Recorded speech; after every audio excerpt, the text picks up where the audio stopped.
welcome to another edition of On Point. Ladies and gentlemen, Merry Christmas and a Happy New Year in advance. Today we have a great show for you, Juicy. We are talking about current events in Liberia as far as they relate to politics. We are going to analyze, we are going to ask the tough questions, and we're going to ask you to also get involved. On the menu today, we are going to be discussing the secret meeting that was held in Ghana over the weekend. Who all were at our meeting, who were in attendance? We are hearing from our reliable sources that we have Alan White, Dr. Joseph Boykai, his son, his nephew. We want to know what is going on here. Is this nepotism? We are also going to be discussing who are the organizers of these meetings. Who's behind all these meetings and why outside the country? The secret meeting in Accra, we're going to discuss that. And we are also talking about what is the outcome, what is the expected outcome of these secret meetings? Do they have an agenda? Why outside of the Republic of Liberia when we are a sovereign nation? The arrest of the National Elections Commission, the boss, the biggest enchilada on the plate. What does that say about our democracy, about the election, about the integrity, the corruption of the biggest boss in Liberia? You can be corrupt everywhere else, but in this particular position, chair of the NEC, what does that say? What are the consequences if you have the Elections Commission of a nation and she or he is corrupt? What are the consequences? And finally, George, what does this say about the Liberian democracy? Is it emerging? Have we arrived? Or will this derail what we envision as the new Liberia? With me today is my partner, my able partner and co-host, Mr. George Tulay. George Tulay, it looks like we have our handful. We are going to the end of the year and we are going out with a bang. What says you? Hey, well, we're happy to be back here again. Today is another day. And like you said, we have some very interesting topics to discuss.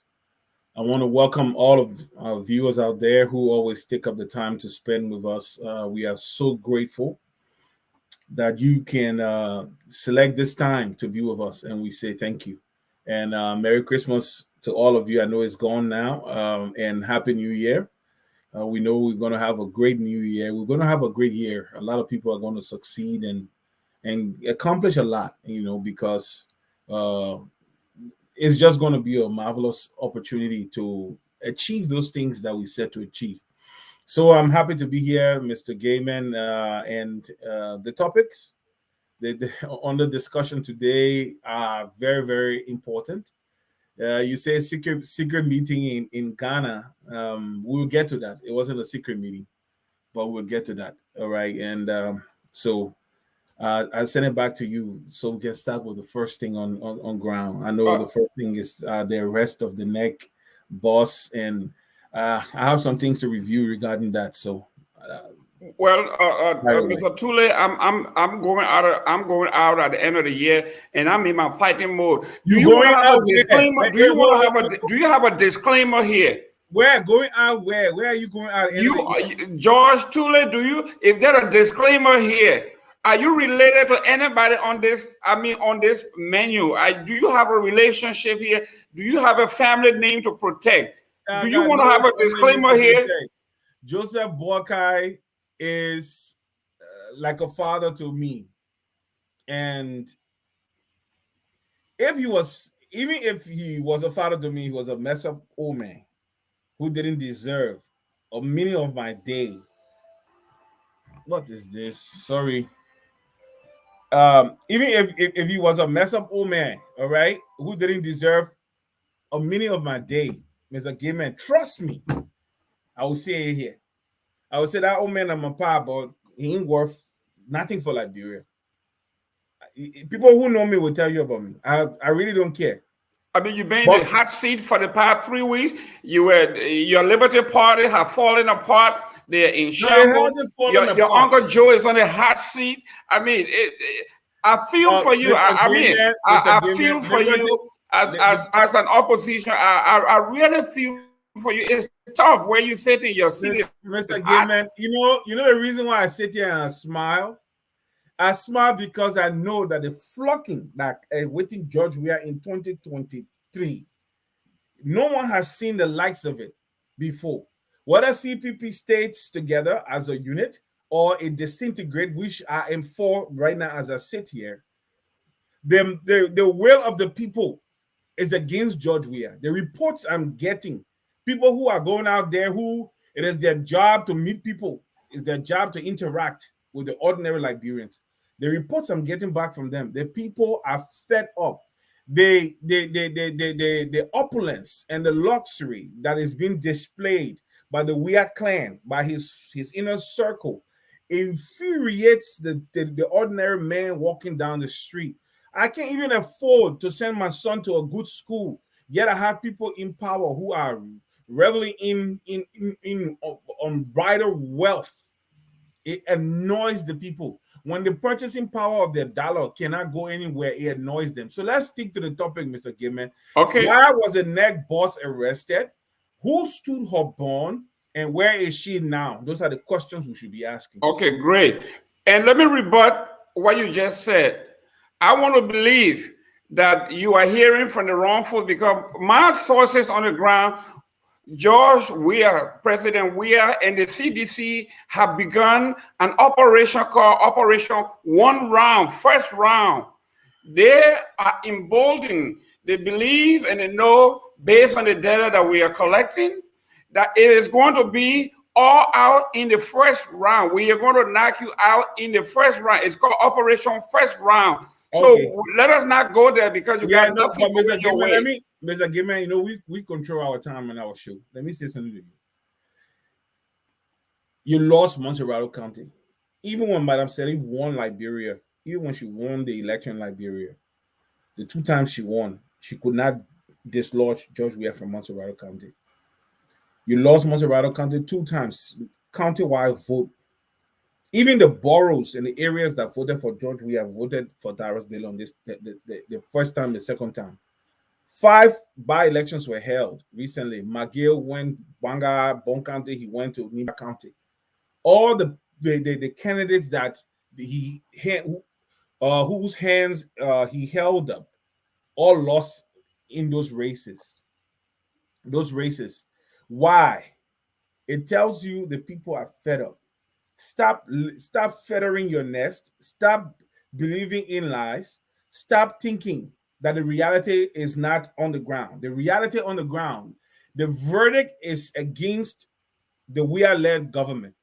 And if anything must be done to change what I see is an inevitable grand slam defeat against the CDC, I mean, for the CDC in 2023, is George Weah needs to get, I will give this a free, this is a free PSA.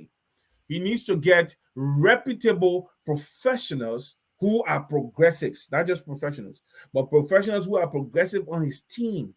And if I were George Weah, I would fire McGill and Tulay and Jefferson Koji before tomorrow morning. Get them out of your team and get people on the team who will not necessarily owe you loyalty, but who will owe loyalty to the people of Liberia, and let them get to work. Let them get to work and start implementing policies that will benefit the common people. Until then, let me tell you something, Mr. Gibbon. Capital projects, right? Lying, because some of them were lying the last time. They took some pictures from another country and said it was a Lofa Road project. Those things will not move the needle with the Liberian people. They see it every time. Mr. Tulay, first of all, if you are relying on Darius Dillon to pull up a victory in 2023, Darius Dillon is the most toxic liar that the country has ever seen. He is as toxic as they can. But with that being said, let's go to our topic here. I know very well that the defeat is coming. You're trying to do a Trump. I know this. You want to play a Trump. But you are the one who predict you're winning already, and then when you lose, you're going to say they cheated. I remember what you say here. I understand. You are the Trump supporter. I'm not the Trump supporter. You playing up Trump. No, You playing up Trump. You, But let's the go Trump to our supporter, agenda Mr. here. Gayman. Let's go to the meeting in Ghana here. Your uncle, excuse me, Vice President Joseph Boakai attended a meeting, a secret meeting in Ghana. This is right. And we have evidence to prove that based on the response and the press release from the Renaissance group that sponsored this election, this meeting. It's the same group that hired Alan White and this lobbying group in Washington, D.C. They were able to put a response that the meeting wasn't secret, even though it was beyond everybody else. They were trying to mitigate, they were trying to bring peace amongst the friends and families in the CPP, and they are sorry that they did it outside the country and nobody knew about it, but it wasn't secret. What says you about this meeting? And let's look at who were at the meeting and why the meeting disintegrated after 27 minutes. Mr. Gayman, you want to sensationalize this platform and make it look like another place that I know of where people just say things and because they can say it. Like I said to you, the meeting wasn't a secret meeting. Ambassador Boakai, His Excellency, had already planned to be in Ghana at this time around, that time of the year. And his counterpart thought it wise to also try and be there too, so that he can use. And the funny thing about it is this: I don't know, Leroy or whatever they are an Ellen Johnson sponsored group. My man George Wisner. Everybody knows that Sylvester Grisby and George Wisner works for Madame Salif. And they went to pitch a proposal to Joe Boakai that he should step aside and allow Cummings to run. I mean, for me, it was an insult of a proposal in the first place. Thank God they did not bring that nonsense in about offering him money to step aside. They didn't reach that far. The meeting, whether it disintegrated or not, I don't care about that. What I know about is that they pitched a nonsense proposal, a request to him to step aside and give, because it's Madame Salif. Madame Salif swore to Senator Kanneh and other people that is upon her dead body that Joseph Boakai will become president of the Republic of Liberia. I say they should start digging her grave now, because it's either the day he's being inaugurated, thunder will fire her and she'll be struck to the ground, or she commits suicide because she said upon her dead body. And definitely Joseph Boakai will become president of the Republic of Liberia. They are doing everything to stop this man's name from being on that ticket. They know because their people are out there and they are feeling the pulse of the people. One of my late cousins called me, staunch ANC supporter, and we're talking, and he said at the end of the day, he called me around 4 o'clock in the morning. I just got through studying. I was about to sleep. And I said, let me answer his call. I answered his call, and we talked for an hour. I went to bed past 5. And he said, and after our he said, brother, let me tell you the truth here. He said, I go around to the tire shops and the power and centers. Lofa Man, when you power and Lofa Man, not too far away. He said, I go around to the tire shops and the power and center. He said, but I'm telling you the truth. I feel the pulse of the people, and the pulse of the people beat Joseph Boakai. And sometimes we argue with them and tell them, look, this man is old and this and that. People say, yes, we agree, but that the man will won. Madam Salif and George Weah, they both are aware. George Weah own his, and then Alex Cummings too, before I give it back to you quickly. Alex Cummings' association with Madam Machiavelli Salif, that I call her, Machiavelli Salif, his association with him have doomed him politically in Liberia, because anything that woman touches dies. She touched our country and she left the presidency. We know what we are right now. We are on the throes. We are within our death throes as a nation. Our economy has stagnated. The public sector is practically dead. Companies lay off people in mass. Firestone has scaled down their operation. Meta Steel just started to pick up again, but I'm aware because my in-law works there. They've scaled down. They lay a lot of people off. all and I don't, everything is not to be blamed with them, but they have had no stimulus plan for the private sector to help with job creation and stuff like that. So they have no plans, man. They don't have any plan for agriculture. They have no plan for education. They have no plan for healthcare. They just wake up in the morning and they go based on whatever budget they have. But there's no innovation. There's no progressiveness. There's no reform. So they're dead to me. Go ahead. Okay. Mr. Tulay, I know you don't want to go there, but we are going to go there. When you talk about agriculture, I just want to put you on notice that when you talk about agriculture, your godfather, your uncle, Ambassador Joseph Boyka, former VP Joseph Boyka, were once Minister of Agriculture, and look where we are. And like he said in the CPP, the future success depends and can be predicated on past performance. And if that is the mantra of the CPP, which Joseph Boyka heads, and if we take that for what it stands for and what it means, the past performance is a clear indication of what the future holds. Joseph Boyka is a failure, but let's leave that as no, we won't leave that. You see, let's leave that. Let's go to who are these meetings. Mr. Gayman. Yes. You will not open a lead and you say then let's leave that. One of the lies you people tell about Joseph Boyka is that he was in government for what, 47 years? 50 check it. Yes. Can you check it? 25 years. He's held government positions for only 25 years. Only 25. Only 25 years. And hold on now. Within those 25 years, when he was at LPMC was booming.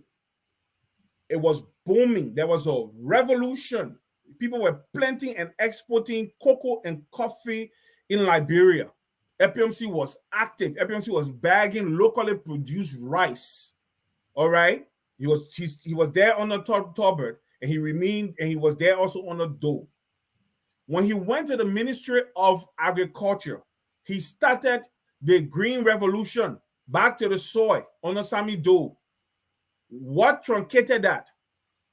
Doe had his concubine at the LPMC, and Joseph Boyka was the chairman of the board at LPMC.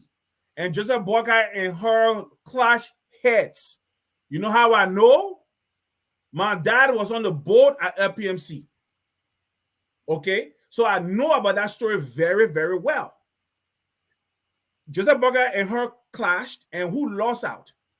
You expect Doe to go against his concubine? Doe fired Joseph Boyka. Joseph Boyka was at LPRC for 1 year under an interim arrangement. LPRC is not a policy implementer in terms of reaching out to the people. LPMC is basically an autonomous corporation that basically plays the role as a government oversight for the petroleum industry. Nothing else but that. And he did his job until he was removed. And even the person who removed him said he did it under duress from somebody who had influence. Okay. Joseph Boyka was vice president for 12 years. I know we'll go on, Mr. Gayman. Hold on. He was vice president for 12 years. Within those 12 years, and we all know the constitutional prerogatives of a vice president. You are basically there, you are partisan, and you are there to just do the job your boss asks you to do. You are not a reformer, you're not an implementer. You can only implement when she asks you to implement. So what do you expect him to do? It's like somebody wanting now to say that Joy Howard Taylor, she was vice president, she stayed out of the country for 1 year. More than 1 year. She was in Ghana for more than 1 year, even while being vice president. She wasn't working. So somebody will come tomorrow and say, oh, you didn't do your job. What job? A vice president can only function in the role the president allows the vice president to play. That's why the fact is the person is an elected official. So that's what Joseph Boyka has said. Within the first 100 days, he will audit his government, beginning with his office and the sitting government that is there now, because we know they're leaving office. So Joseph Boyka will institute an audit for them, for everybody. Mr. Tulay, Joseph Boyka is as corrupt as they can come. He was fired. You cannot listen to this.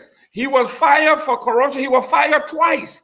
He was fired by Doe, and he was fired by my homeboy or your own homeboy, one of your godfather, one of your mentor, one of your progressive, Amos Sawyer.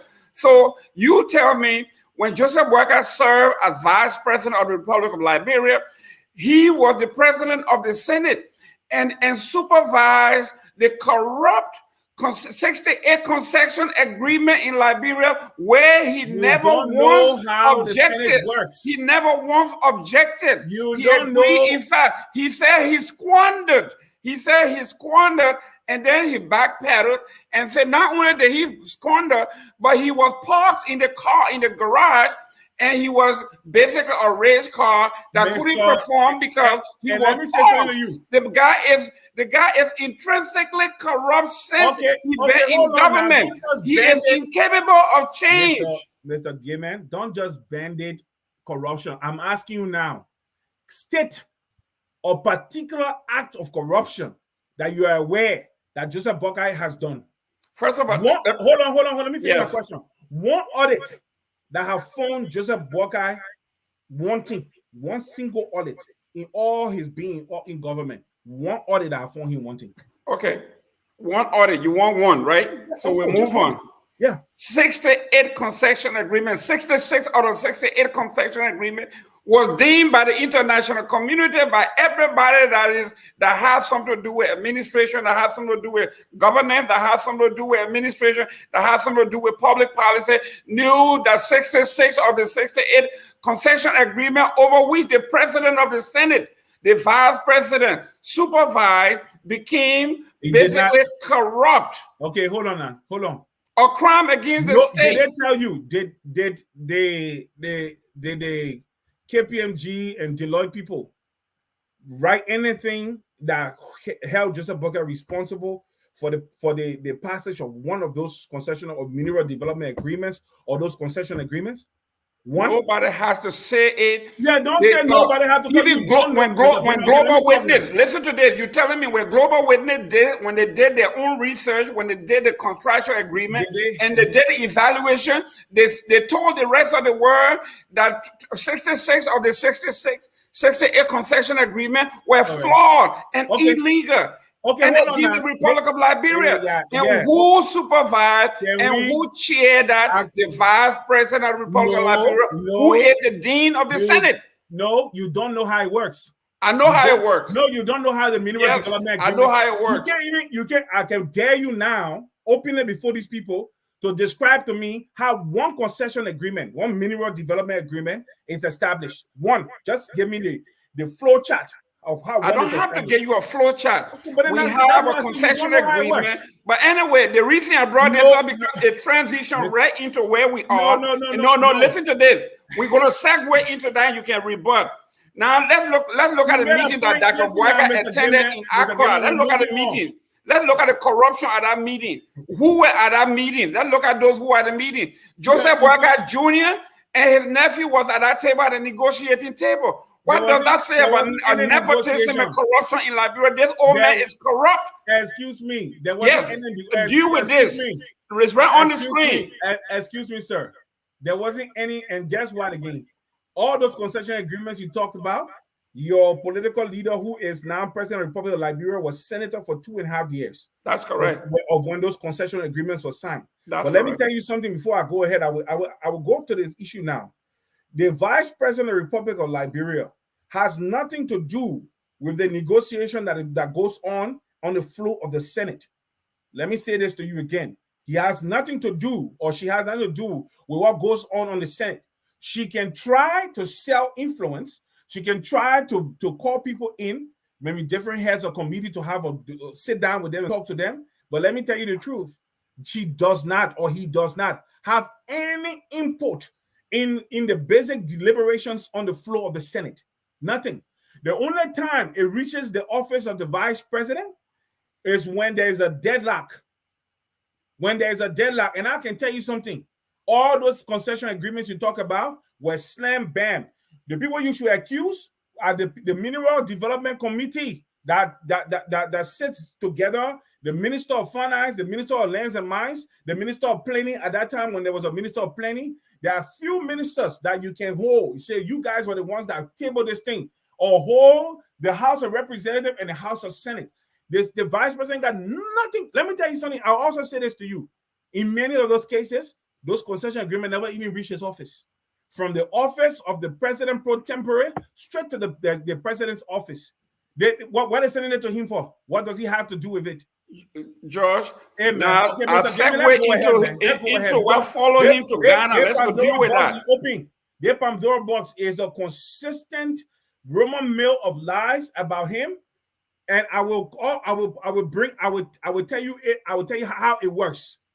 The many times when those bills are passed, they do not go to the office of the vice president. The president wants something passed and she wants it brought to her office. It leaves the office of the Senate pro tempore straight to the president's office. It does not go to the office of the vice president. George, Tulay, we talk about man with spine. He has no spine. 1985, you can say all you want to say about Ellen Johnson Sirleaf. 1985, when the election was held and she won the senatorial seat in Monserrato, she said, my conscience, I cannot, based on my own conscience and who I am, I cannot work with this government. I do not believe that this government is correct. I believe this government is corrupt. The election is fraudulent. I do not want to be a part of it. If I'm going to lose my life, I will lose my life, but I'm not taking my seat. That is a woman with spine. Joseph Boyka had the chance to say, Madam President, these concession agreements are flawed. They are against my own conscience.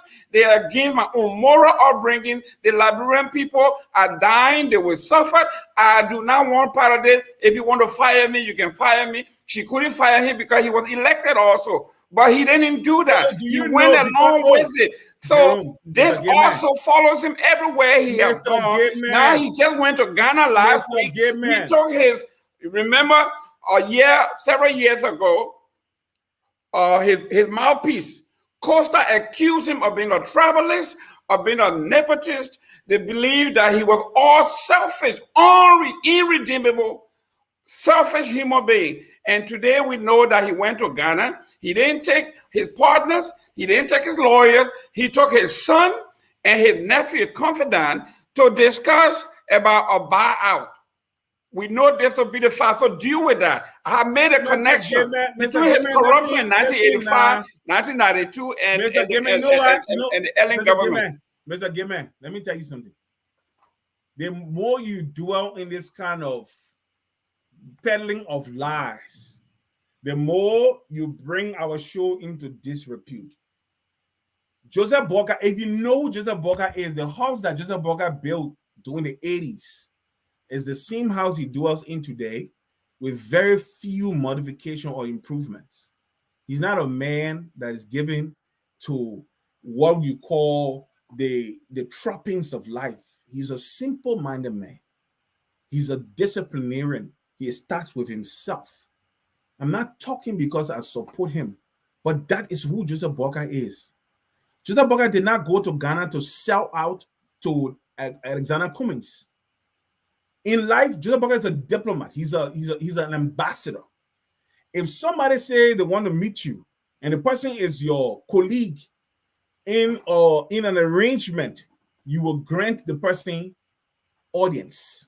Joseph Boyka went to Ghana for his own personal thing, to meet people that he had already planned to meet. Cummings decided that he would be in Ghana. The Ellen Johnson people from Lyro decided that they were going to be there. They asked for the meeting. Why the meeting did not stay long? Like you said, it lasted only 27 minutes. If you know who he is, he will grant you audience out of respect. But if you don't hold yourself the bargain and treat him with like-minded respect, he will walk away. Joseph Boyka did not go to Ghana to go peddle his influence or to go sell his seat or his candidacy. Far be it from that. It's Cummings that is desperate, that is dealing with Madam Sirleaf, Belete, and George Weah.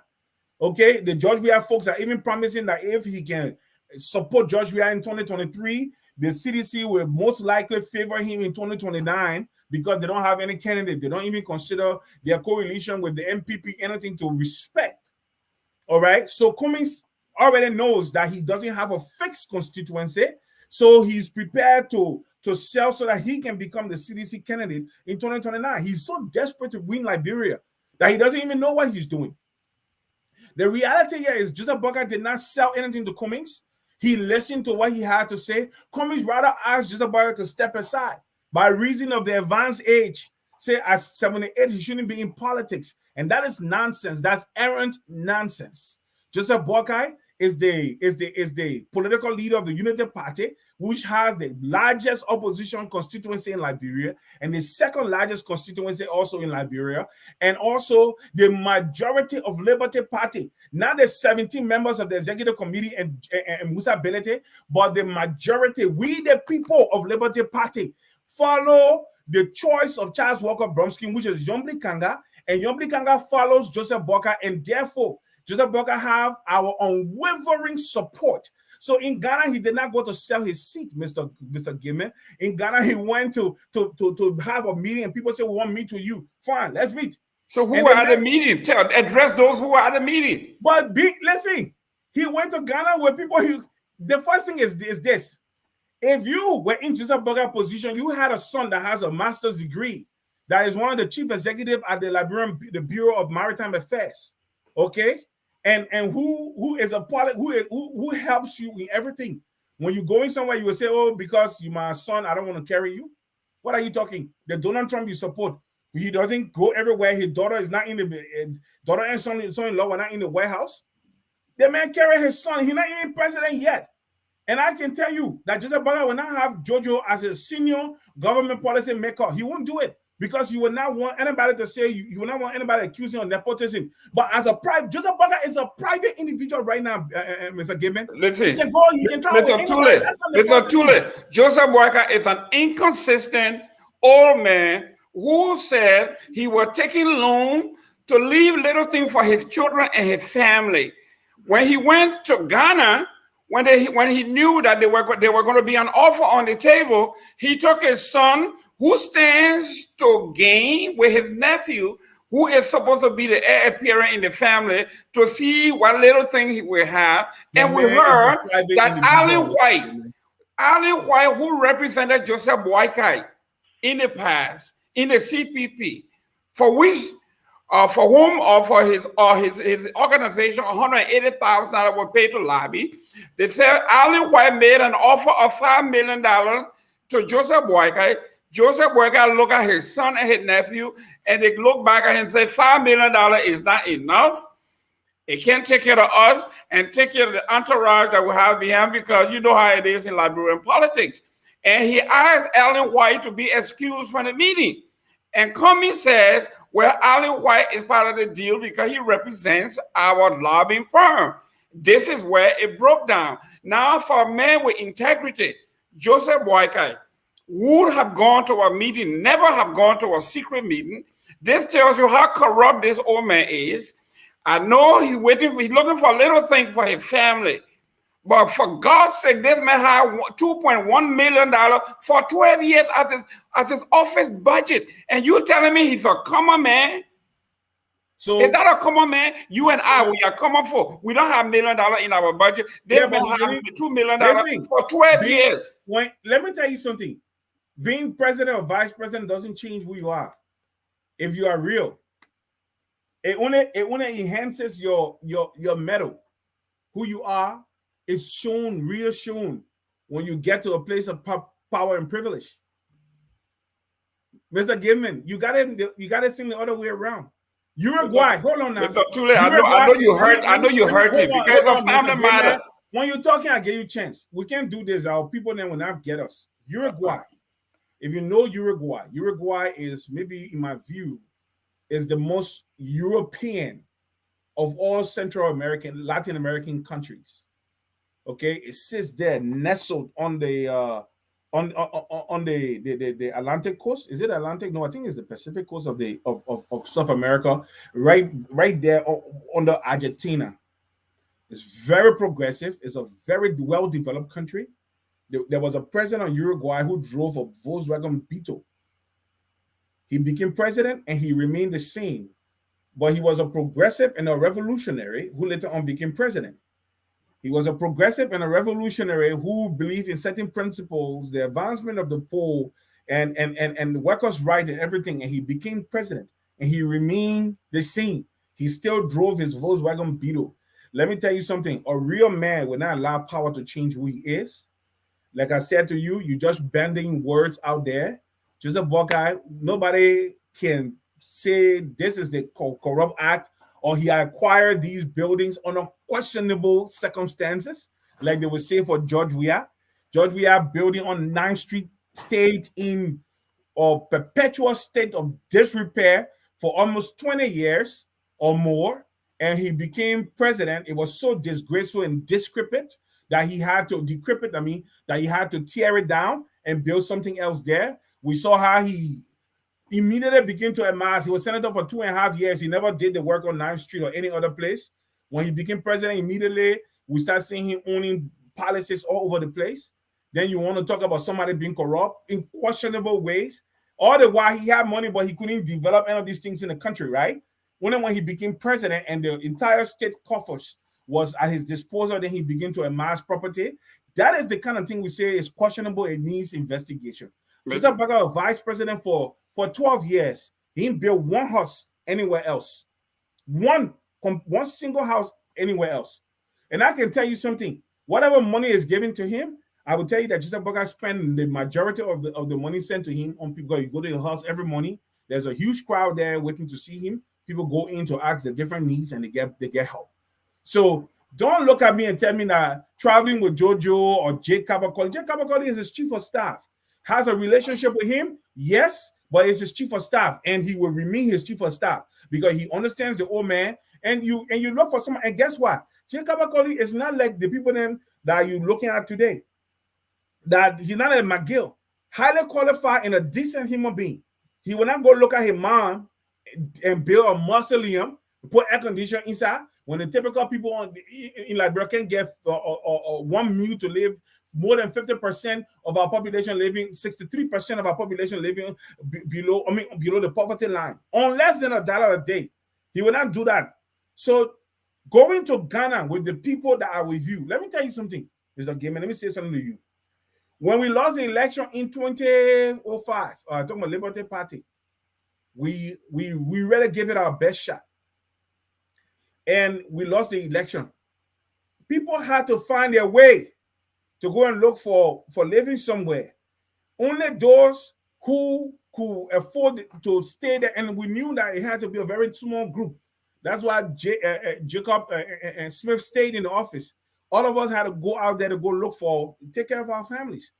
Not everyone can accept to be following behind Joseph Boakai right now. He didn't get money to pay anybody.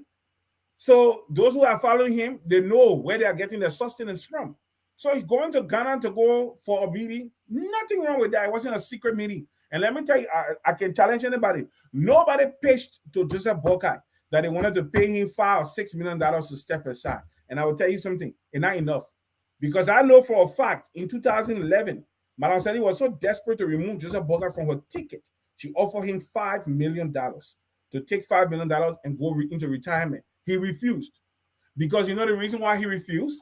The people, his constituency, Lofa County people, told him, he said, no, don't accept it from her. It's an insult. Why does she want to get you off the ticket? And he remained on the ticket and they won re-election. So that thing you're talking, Mr. Gayman, that street gossip. Let's Mr. Tulay, I see you find it very tough to defend the indefensible. Let's go to the next one here. Something that on one of our show we call something that catches my heart. And hopefully all Liberians, this should raise your antennae. This is something that we should be all concerned about. I'm a supporter of this government. I support George Weah. I support the Propo agenda. But this particular issue is one that scares me. It concerns me. And I know this has nothing to do with partisan. This should cut across the board. Mr. Tulay, the National Elections Commission chair, the boss of the national election was arrested. Prior to that, she was accused and indicted on corruption, and she admitted to the act. She was arrested, she posted bond, and she's out. This is something that, to me, has everything to do with national security. It has nothing to do with partisan.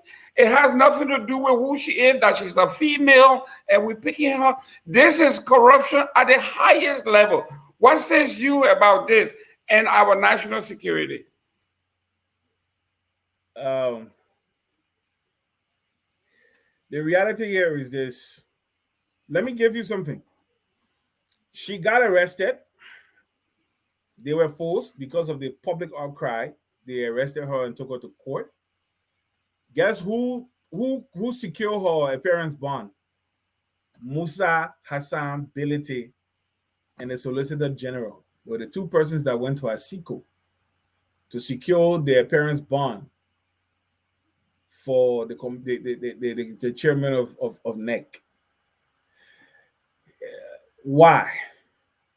Musa Hassan Bility is a litigant in the case, all right, that NEC arbitrates. NEC is adjudicating a case that Musa Bility is one of the parties to that case. And Musa Bility shows up at the court and goes to ASICO, who is owned by his kinsman, to secure criminal appearance bond for the head of NEC. And it just shows you the level of corruption. Your party, you claim to be a party chairman of a political party. You can't send representatives, somebody who can go and work on your behalf. You stay away and just make some phone calls. Do you have to show up? It's because they are all one and the same. Musa Bility represents the interests of George Weah. He represents the interests of Madame Salif.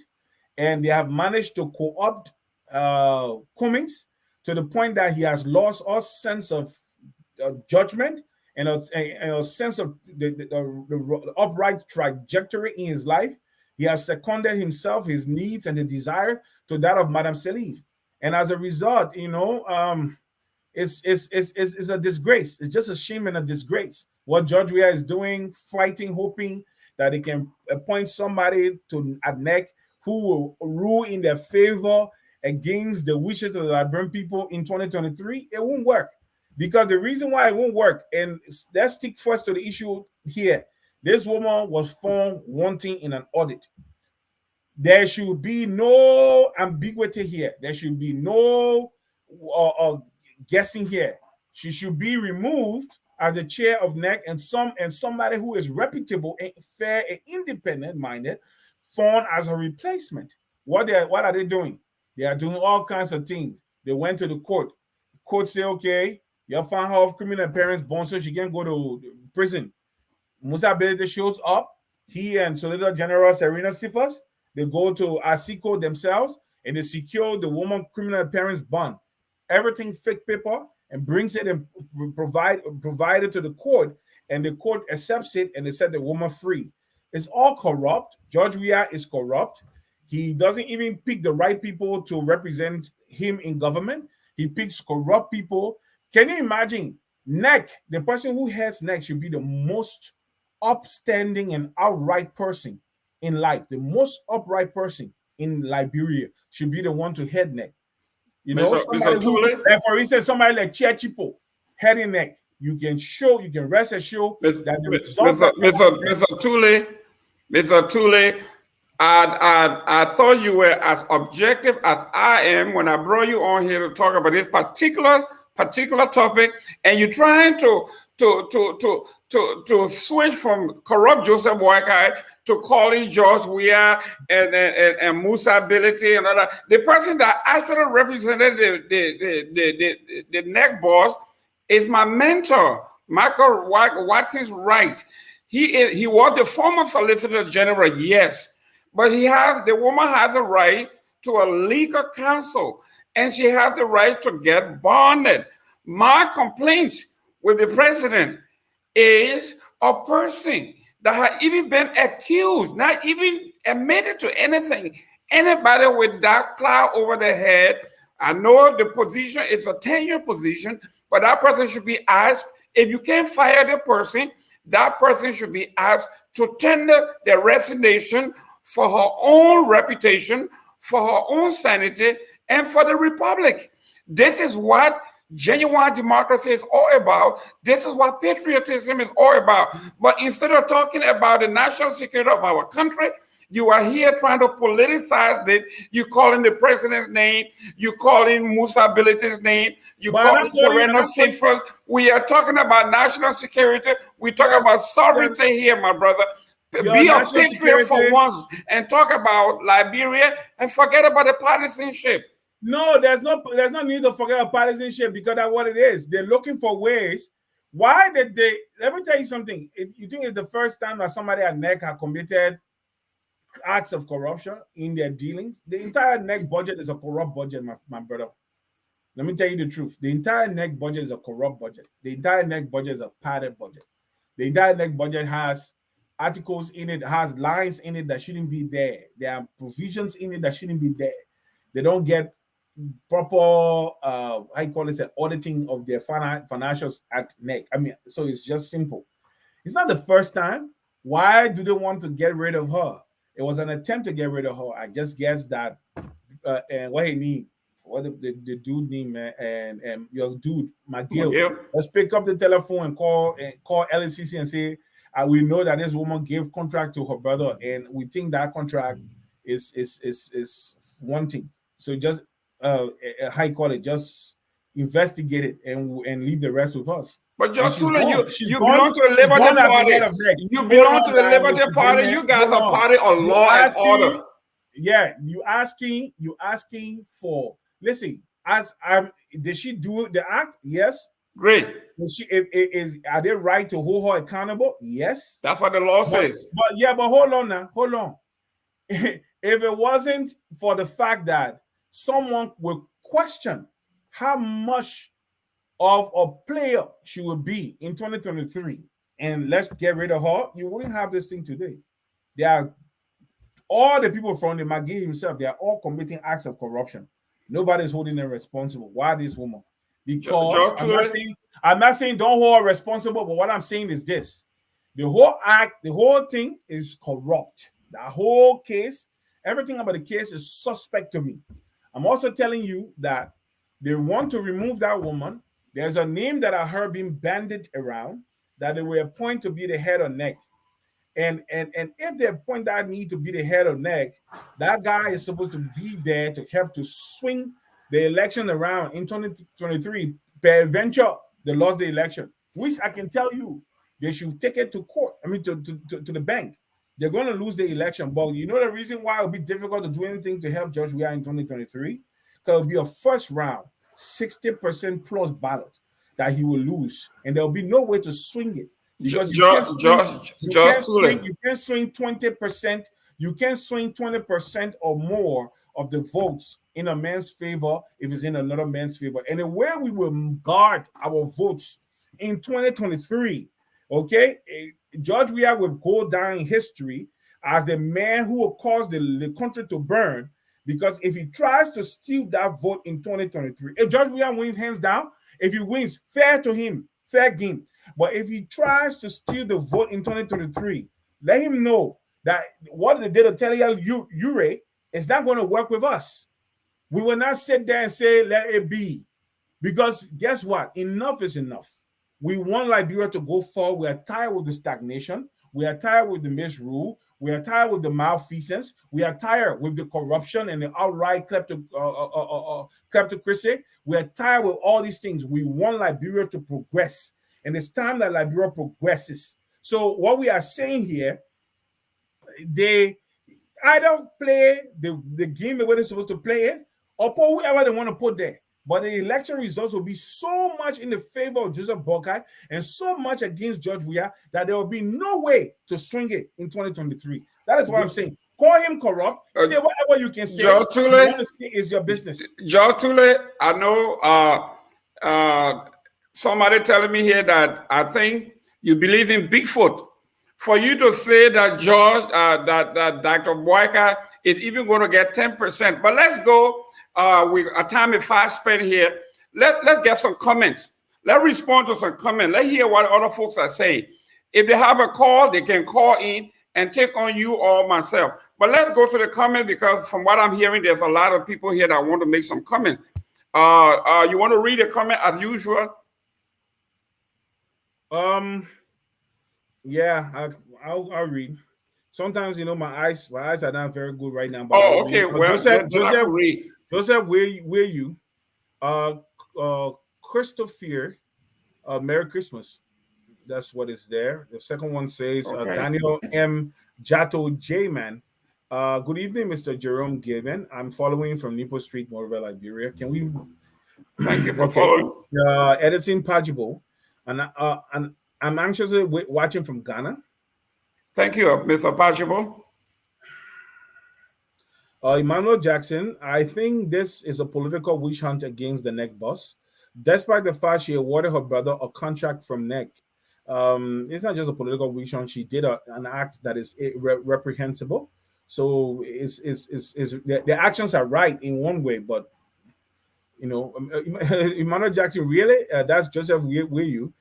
You must be out of your mind, right?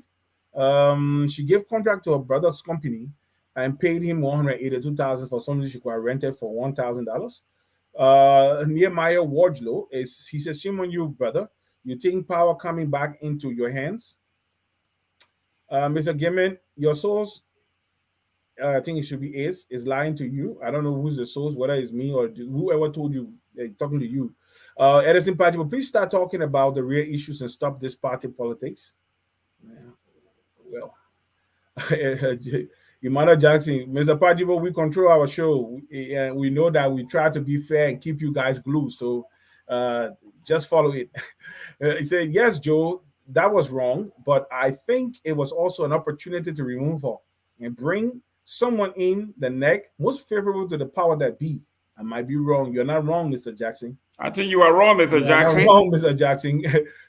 Cristiano King, Street is a fake profile here. Did you listen? Did you listen to those that won the election? We only lost Boncante and win. Come on, win the rest. Just listen. Boca will not even win Lofa. Mark it somewhere. All right, thank you. I think Mr. King is right. Yeah, that's true. David O. Johnson. Sure, he will become president after the 12 years of President Weir. Thank you, Mr. Johnson, and Happy New Year. All right, Daniel Haima. JBM is the most popular politician right now in Liberia. It's true. That's why you want to believe. Keep daydreaming and please don't wake up from your sleep because it is a good dream that you are having. That's correct, Mr. Flomo. Welcome. Merry Christmas. And Mr. Flomo, I hope I got it correct. I love Mr. Tulay level of, you're supposed to say ignorance.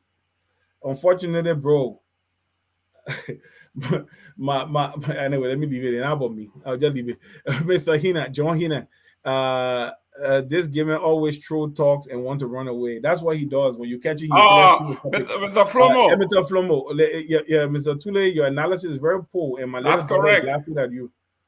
That's correct. The little girl laughing at you. The ability to understand what I'm talking about, Mr. Flomo. Trust me, she doesn't have the ability to understand. Humphrey Jabate. What is the significance of continuously highlighting relationship between Mr. Tulay and Mr. Boka in the discussion? Better to discuss the topic and not mention a relationship between them. Thank you, Humphrey. That's what he does. Mr. Jabate, it's a disclaimer here. No. It's not about disclaimer. He believes in this small thing, not knowing in fact, Joseph Boga and I have not spoken in I don't know how long since I came to the West. I've not spoken to him personally. Read this. But he talks to Maki all the time. Let me read it to him. Frey answer. It is through the administration of Honorable Joseph Yuma Boga established 4 oil company in Liberia. Arthur Dennis, what is the number to call? The number is scrolling across the line there. Mr. Cristiano King, so you are telling the VP that the VP in our country taking free money, but ask him. He's the one that said the band does nothing. No, you said that people don't do anything. No. I didn't say they don't do anything. I said they only work at the behest of the president. If the president doesn't want them to do anything, they won't do it. They don't say anything to them to get done. Suleiman Fofana, the old Lofa truck called Borkai, only wasting his time. He should know he is surrounded by sycophants. That's correct. And one sitting right here. Flomo Livingstone, George Weah is past glory. The citizens don't want Mr. Weah anymore. That's true. The thing is, the poor voted Mr. for Livingstone, Mr. Livingstone. Hold on, You, Gayman. The this is people a fake character, man. That's your cousin. They remove him. They will remove all doubts regarding his ability. He has proven to be. Remember Operation First Round. Remember that, Joe Tulay. Yeah. Operation 1 round. Yeah, true. Not only he has proven not to be corrupt alone, but very inept. Let's read. Correct, Mr. Gayman. Your co-host is not coming with the facts. That's right. You're not factual today. I know. The CDC people will say I'm not talking the truth. In the sucks. Is the success of LPMC attributed to JB Bokar, or was the Turbo self-sufficiency that Turbo self-sufficiency initiative? That was Turbo glory. He tried to bash it. That's true. No, Turbo is not an implementer. So Turbo works for people who implement. When people don't want to implement the president, you will have to fire them. And he wasn't fired. You see? Yeah, on Turbo, he was still there when the coup took place. JMB was president of the Senate when 68 concession deals were signed, my friend. That's correct. He's corrupt. Yeah, but I just told you that those things didn't even have to go to his office. Just know that one today. Aloysius Banks. Sawyer said Bokar was never fired for corruption. No, but Gayman knows better than Sawyer now. Hamilton Zilli.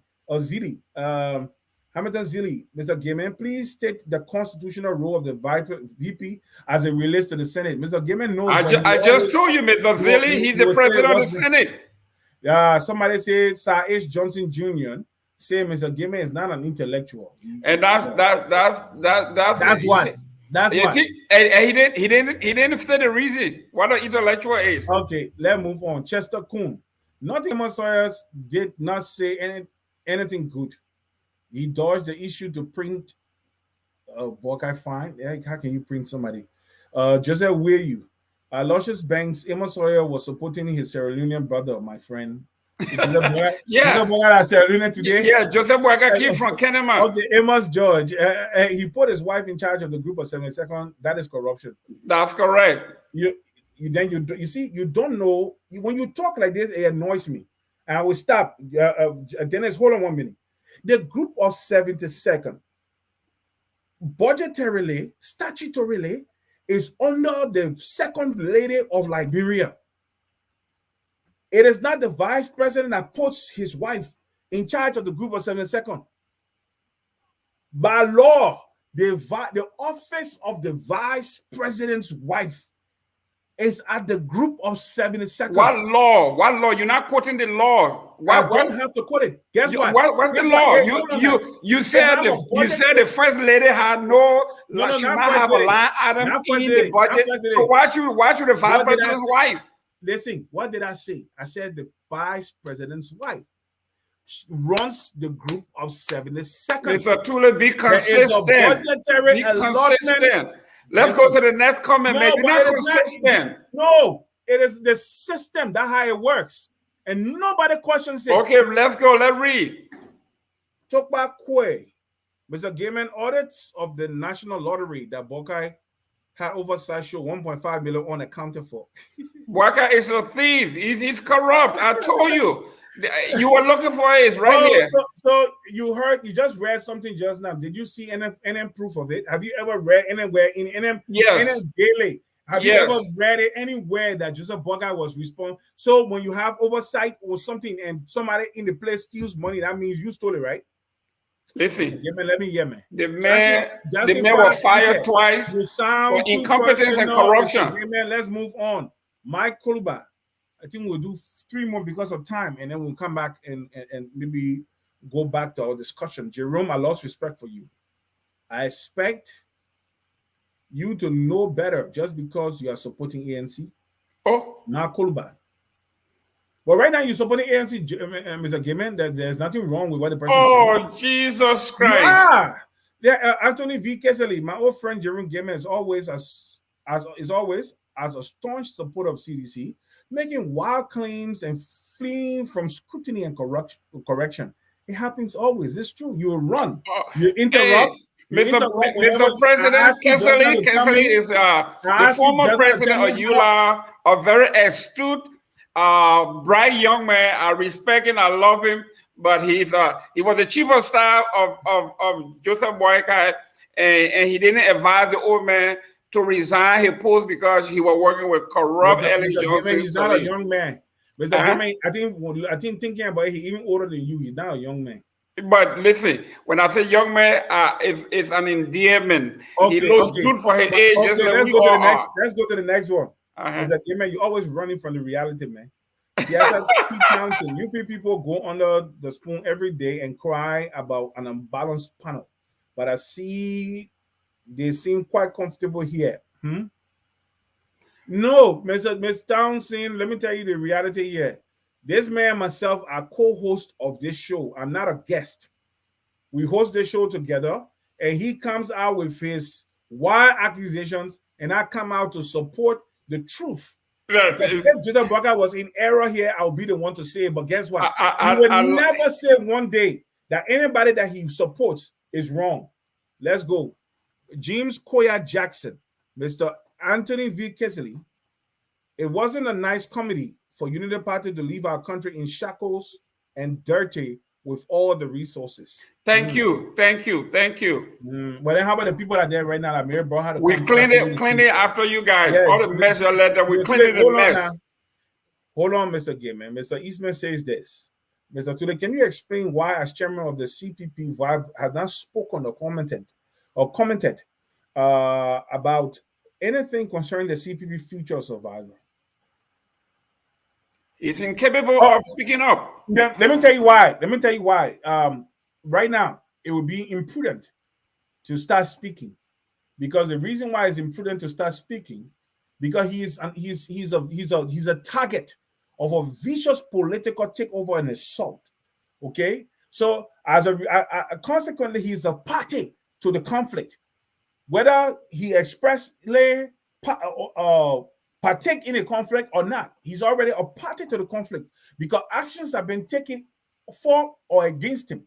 So as a result, he can't just come on. Anything he say will be construed as being partisan in terms of the conflict, one side or the other. Okay, let's go ahead. Watching from Rhode Island, George, to your predictions is mostly conspiracy theories.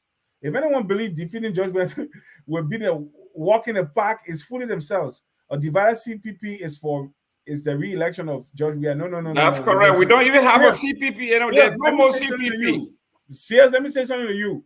The CPP is already dead. Good. We will run. Unity Party will be a ticket and will support Joseph Barker, and he will defeat George Weah. We don't need Cummings. That's the mistake Cummings makes. He thinks people need him. Seko Tawale, Omen Tawale. The funeral home we taking. What funeral home we taking CPP to in 2023? Yeah, I think it's in FOIA. We're taking a FOIA once and for all. All right, thank you. The next one. One more. At least let's do one more, then we can move away from Okay, if there's any calls, we can take it now, then we'll go back. Okay, the last one, James Koya Jackson, Unity Party, no. JNB cannot make it, so they are willing to sell the votes. PYJ will be one of the buyers. Can you imagine how obscene and irreverent some of these comments are?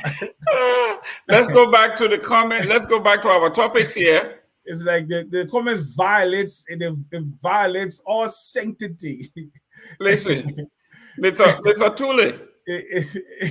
Okay, let's look at Mr. Gayman, there were some things in the comments I want to address. Okay, go ahead, please. One of the things I want to say here is this: Joseph Walker, at no time did he connive, conspire, or decide to sell his candidacy to Alexander Cummings.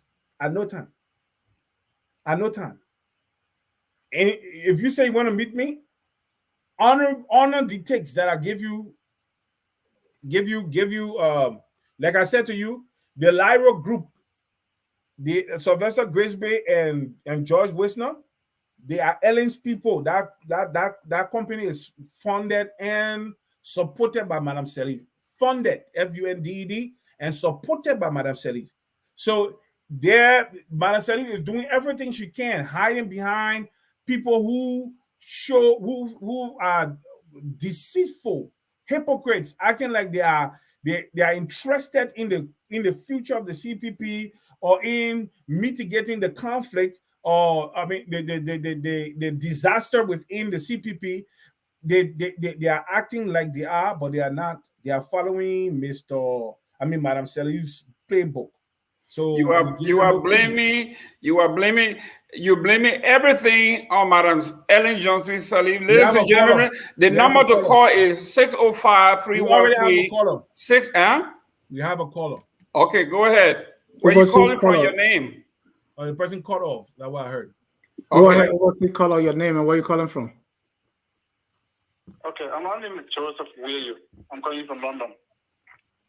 Go ahead. Your thoughts. Can you hear me? Yes, sir.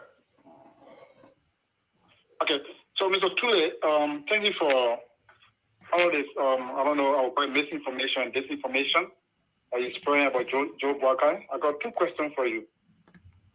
What difference will Boakai do this time to get the 14-1 defeat to become victorious in 2023? And are you considering the ill health of Boakai to go to Grand Gila County or the Southeast team to campaign? Those are the two questions I'm asking you. Yeah, okay, thank you for asking. Misinformation and misinformation. Yeah, the first thing you hold on, let's get the next caller. Okay. I didn't even write it down. I wish I could remember it. All right. The next caller, your name and where you calling from? This is Chris. Thank you. I'm calling from Phoenix, Arizona. I want to ask my brother today. He was talking about the state consensus agreement was not signed by the VP. I don't know.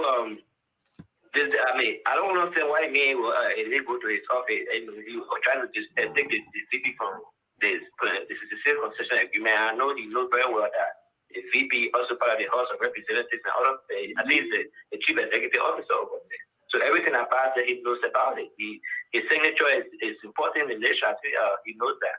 So if he was a VP, everything was not right, and these are bookers. They call it bookers agreement, meaning it's not right. It's writing, and when he signed it. So what is the law that he has for the library in our area? My second thing I wanted to stress on is that during his regime, we didn't have no fitting agriculture minister, and also we know that he was the one receiving agriculture money under his regime. I want to know what the Liberia benefit from the agriculture money that he was receiving. What product Liberia can point out now and say, VP run the country, and this is the agriculture business that he carries to the far, and this is the farm that Liberia have, and this is the product they have, and this is the industry. So I want to know that about that. Thank you. Thank you. Is he still there? You cut him off. There's another caller. You got two comments there. I wrote them down. If you didn't have them, go ahead and respond. Oh God, this guy. Hold on. Okay. Let me say this: the VP does not sign concession agreements. No vice president signs the concession agreements. The vice president is not a signatory to the concession agreements. Even if it was there, it's just ceremonial. Because as long as the two houses have passed it, let me say something to you. Even within the Senate, there are people that are objectors to some of the concession agreements, but when the majority votes is binding. And if the House passes something and the majority of the Senate passes it, the vice president cannot do anything about it. The vice president cannot say, even if he says, I refuse to sign it, it means nothing. It goes to the office of the president, and the president signs it into law. That's it. Mr. Tulay, be fair. Hold on. No, be fair, because there's something in politics called conscientious objector. If what they are doing is wrong and it's immoral and it's hurting the Liberian people, you as a vice president, you can resign and say, this is not me, or speak against it. He never did. That means he accepted it. Yeah, it's very easy. Let me tell you something. Those agreements you are talking about, the ordinary man, Joseph Boakai, his office, most likely will not even be able to see what are those specifics that they talk about, within those agreements that are contrary to the Mineral Development Agreement of Liberia or the Mineral Development Laws of Liberia. I'm just telling you now.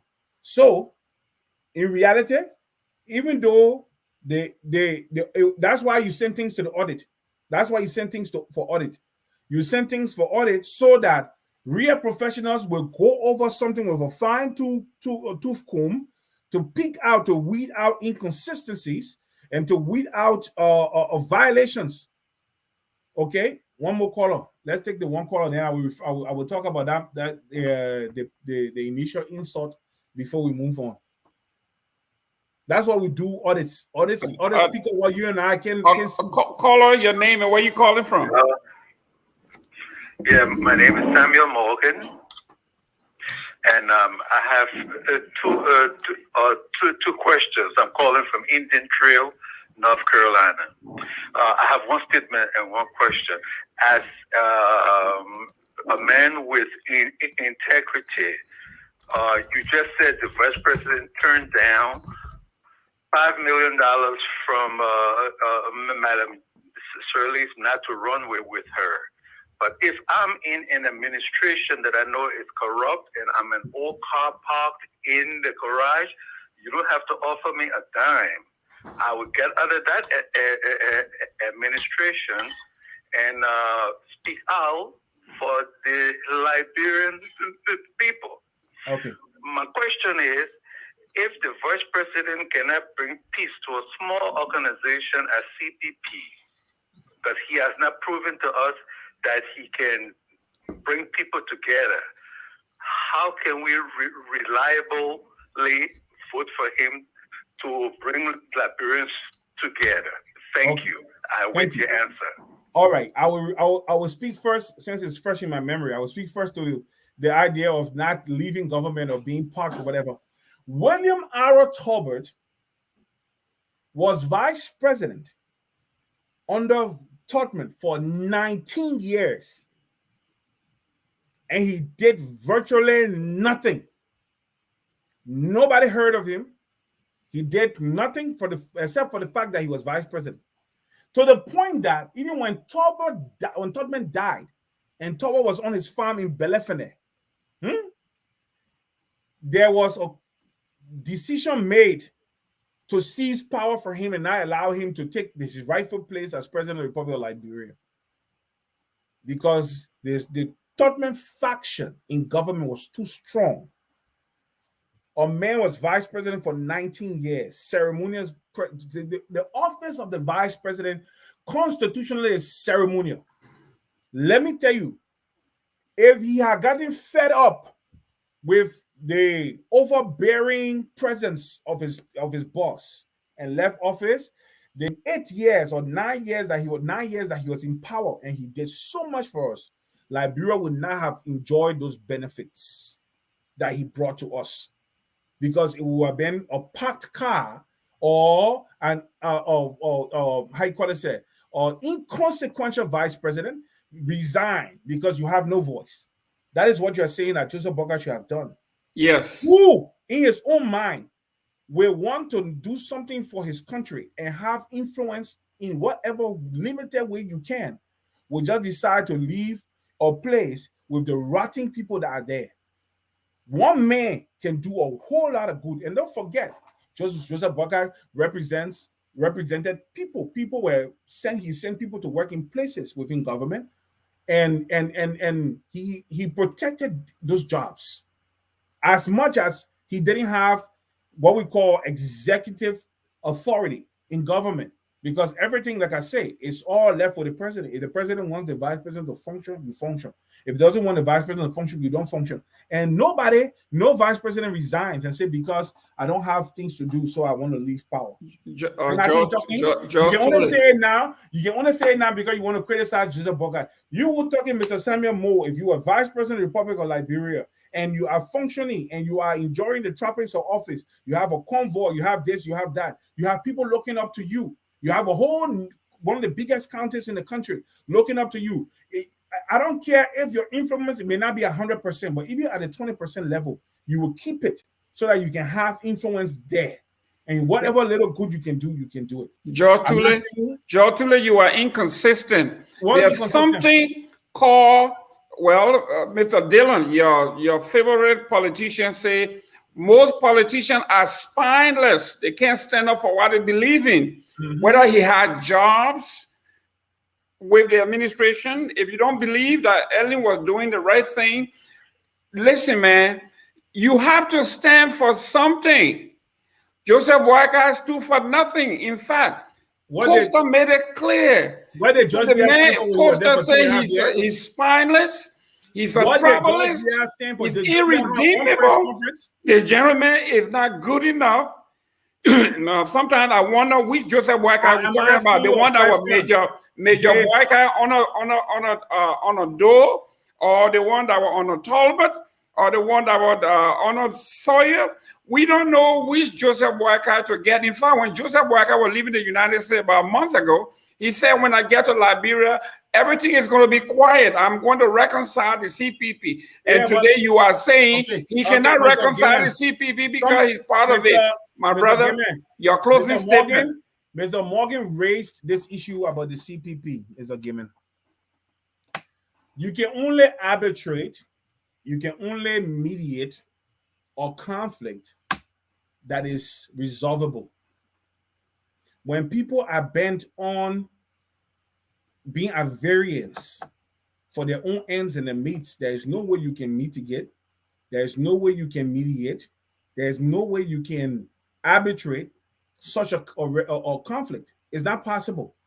The only way you can bring warring parties together is when they can find common ground. Now, the issue on the ground here is Cummings went into an agreement in the CPP that says all the parties should send 300 delegates to a convention. He only had his party. He knew from the onset that Liberty Party, ALP, and UP were all on one side. So what was their play? Their play was to hijack Liberty Party using 17 members of the executive committee and Musa Berete as chairman. That was their play. And they think doing that will garner votes in the pool, putting places. It doesn't translate. Let me tell you, you can get the 17 members executive committee to act on your behalf, but the reality here is this: we, the people of Liberty Party, we will not vote for Ellis Cummings. So it's an exercise in futility. I am telling you today, the overwhelming majority of the people of Liberty Party, from the Bassa Belt to people in the diaspora to people in Montserrat County and other places, are not going to support Cummings. They are not with Musa Berete. It's as simple as that. So you can get the 17 members to go into a hall. Few persons, they couldn't even show. They were not even brave to say, let's take the picture of the hall where you see you have real members there to say, yes, we have the people with us. Nothing. They just show few persons. That's all they could do. Musa Berete there ruling as a king. Mr. Tulay, could you close? So we pass our time here. Let's close out here. I thought we were going all the way to 5:30. That's what it said. We got 6 minutes. Yeah, but the reality here is this. We'll close. Okay, we'll close after this. Let me say this. The reality here is this, Mr. Gayman. There is no way that you can say that, like I told you now, people accuse V.S. Tubman as being very corrupt. William Talbot was vice president for 19 years. At least Joseph Boakai only there for 18 years. And by your calculation, William Talbot should be disqualified. He should have been disqualified. But he came and he brought the idealism, he brought the values and the vision. And he did so much for Liberia with all the political turmoil, the destruction of the political turmoil. He gained a lot of traction in terms of developing human capital. I told you about the policy of humanistic capitalism that he believed in. He did so much in building institutions and enhancing those institutions and developing the people of Liberia, despite all the distractions of the progressives and all the different things that are happening in Liberia. The rejection of his progressivism by his own people in the Masonic craft. All that he did so much. But by your reckoning, he should have been disqualified because he was vice president for 19 years and they did very little compared to the Tubman was there for 27 years, bro. 27 years. So by that, he should have been disqualified. And when it comes to negotiation, I can only negotiate. How can you tell Cummings anything? Cummings is listening to Musa Hassan Belete, who tells him, I will get you all the votes of the Liberty Party. Madam Salif is there. She has shown that Joseph Boakai will never be president of the Republic of Liberia. What are you going to mediate in? What? To call Musa Belete and say, don't do what you're doing in Liberty Party? It won't work, bro. It won't work. It won't work. Okay, let me read the last comment before I leave it. That's a lie. It doesn't mean because you didn't know anything about Toba means he did nothing. William Aratoba Jr. was an ordained. Oh, Emmerich, don't do this, man. What do you call he did nothing? I said he did nothing for 19 years. He was just a vice president, ceremonial vice president. There's no record of him doing anything in Liberia until he became president. No record of him doing anything worthy of note in Liberia until he became president. But for the 9 years that he became president, he did more for Liberia than any other president has ever done in our history. Can you put that comment back from one Mr. Habib, please? Tulay, wow, you shock me every time. Even if Joseph Boakai can control them in a conflict, what did he say?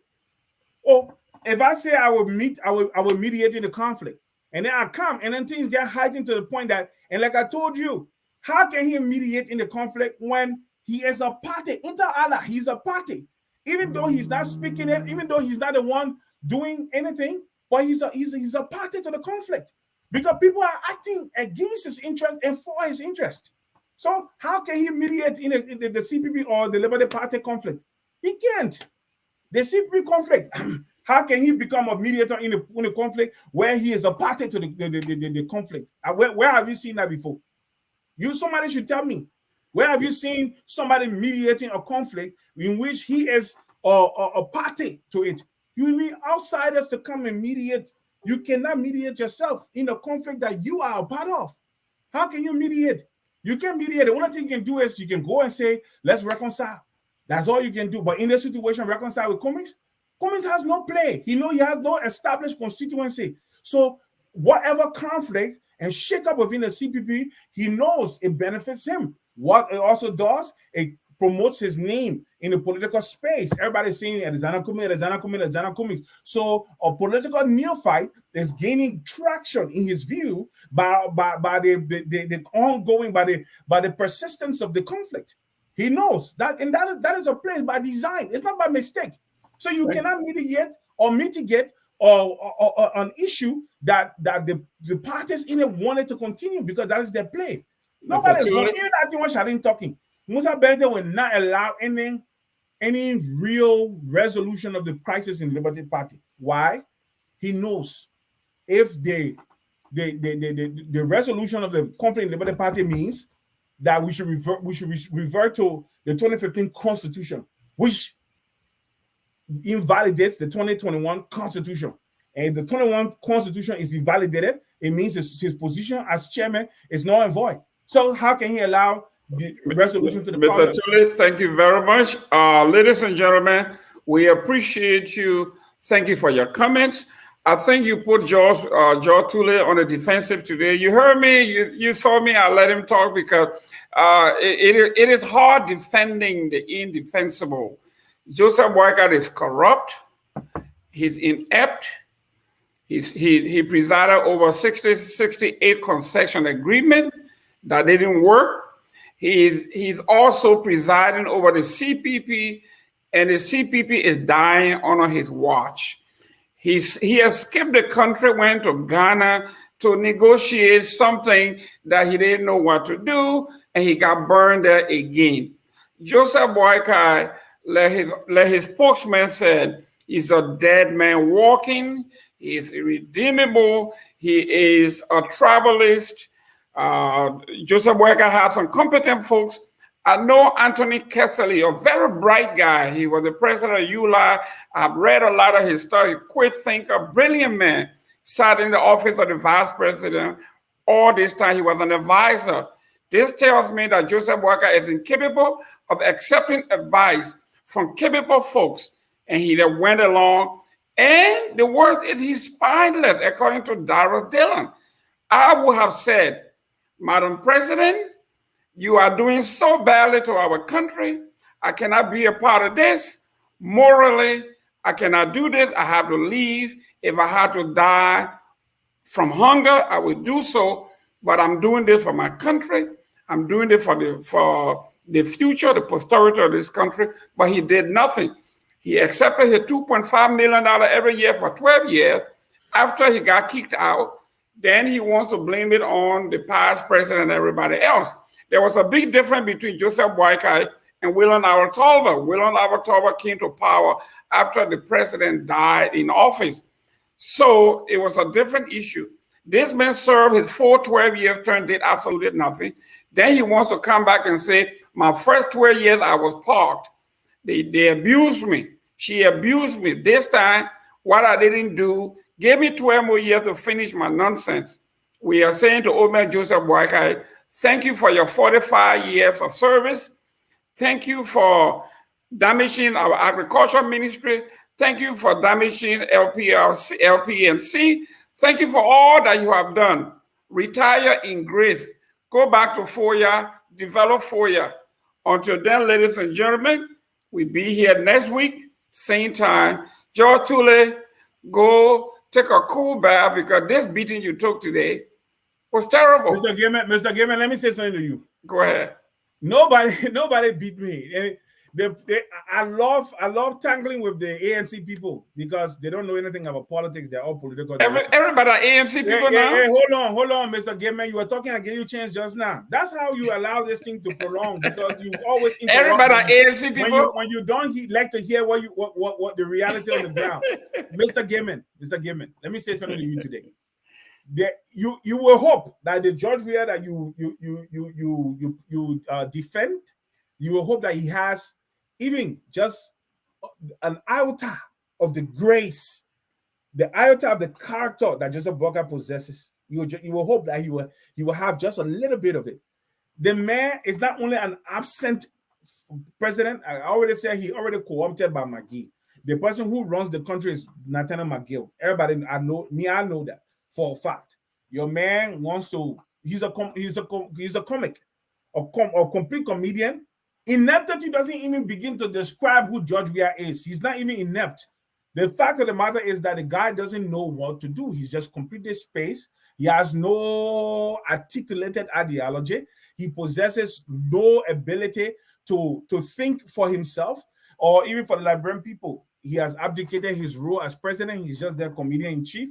They just make sure that they feather his nest, give him what he asked for, and they run the country the way they want to run it. And it's just a shame. So please, don't ever look at me and tell me a man who was senator for how many years, 2.5 years, and did nothing, and he didn't even hold one press conference. You want to compare him with Joseph Boakai? Man, look, listen. Fortunately for George Weah, President Weah never signed any of those agreements, guys. It's time for us to go. Go ahead. Listen, the Liberian people removed all doubt regarding George Weah by making him president. Mm-hmm. As long as George Weah never became president, every year they would threaten us with George Weah presidency. That doubt has been removed. The Liberian people made George Weah president. And because they made him president, they have removed the doubt of his ability to perform. Everybody know the man is not even inept. The man is completely disqualified as a leader. But guess what? The Liberian people move all doubt in 2018 when they rejected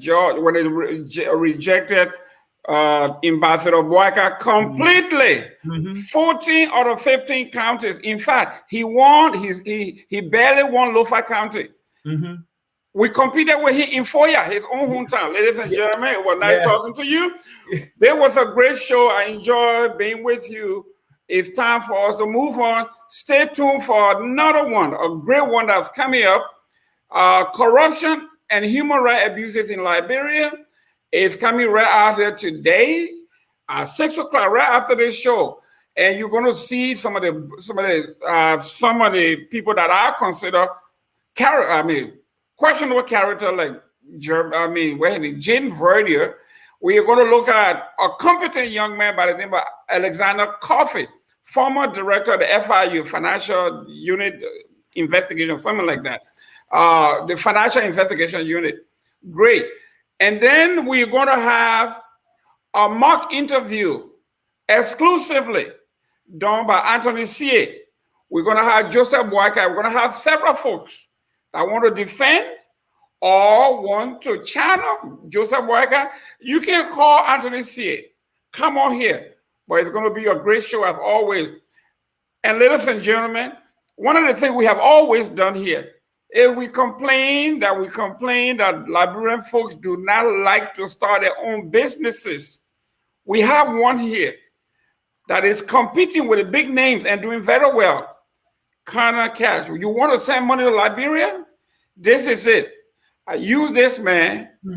This is great and easy. Kanneh Cash. Call him. Use it. This is our own. If you are using SendWave or MoneyGram, this is an easier way to do it.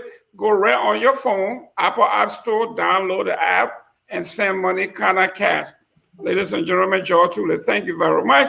Extend my greeting to the family. We look forward to a happy new year, prosperous new year, healthy new year, and hopefully your graduation right around the corner. I am coming to Canada to your graduation, my brother. You are doing exceptionally well. Liberia is proud of you. Thank you. As always, whether you are in position or opposition, we say we are all Liberians. Bye. We are Liberians. Liberia is our home. Liberian people. United we want. Liberia, oh. United we want. Liberia, Liberia. Oh,